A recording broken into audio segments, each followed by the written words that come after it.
గడిచిన 5 సంవత్సరాల కాలం ప్రజలు అదేవిధంగా ఆంధ్ర రాష్ట్రం ఏదైతే ఇబ్బందులు ఎదుర్కొందో ఇక్కడ ప్రజలు ఎదుర్కొన్నారు.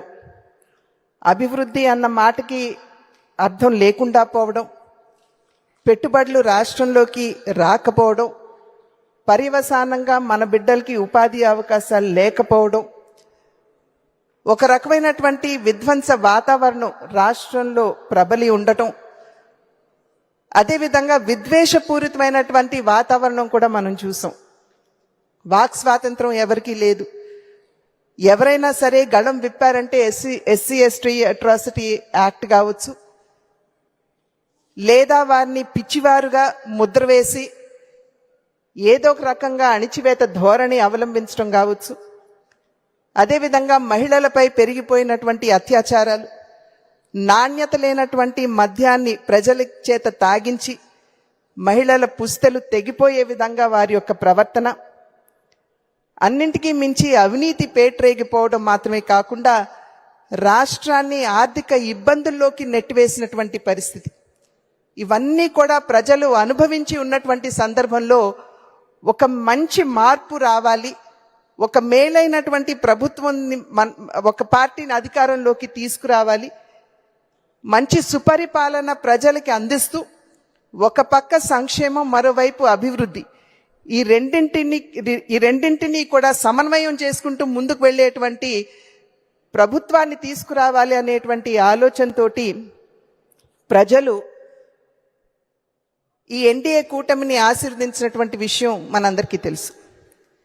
తెలుగుదేశం పార్టీకి ఉన్నటువంటి పరిపాలన దక్షత కలిగినటువంటి నాయకత్వం చంద్రబాబు నాయుడు గారిలో, అదేవిధంగా ధైర్యంతో ముందుకు వెళ్ళేటువంటి నాయకత్వం జనసేనకి పవన్ కళ్యాణ్ గారి రూపంలో ఉన్నటువంటి సందర్భంలో ఆ పార్టీ, అదేవిధంగా అంకిత భావంతో అవినీతికి తావు లేకుండా నిస్వార్థంగా ప్రజాసేవ చేయగలదు భారతీయ జనతా పార్టీ యొక్క నాయకత్వం నరేంద్ర మోడీ గారు అనేటువంటి విశ్వాసంతో ప్రజలు ఈ 3 పార్టీలు కూటమిగా ముందుకొచ్చినటువంటి సందర్భంలో అనూహ్యంగా ఆశీర్వదించడం జరిగింది.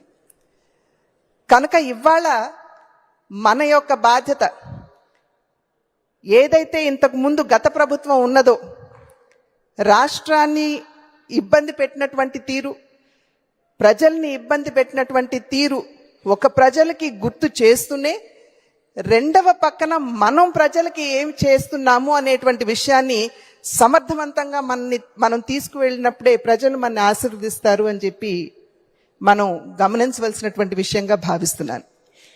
ఈ 100 రోజుల కాలంలో మనం చూసాం, ఇంతవరకు కూడా ఆర్థిక వ్యవస్థని ఏ విధంగా గాడిలో పెట్టాలి అనేటువంటి విషయం మీద చంద్రబాబు నాయుడు గారు దృష్టి సారించినటువంటి విషయం.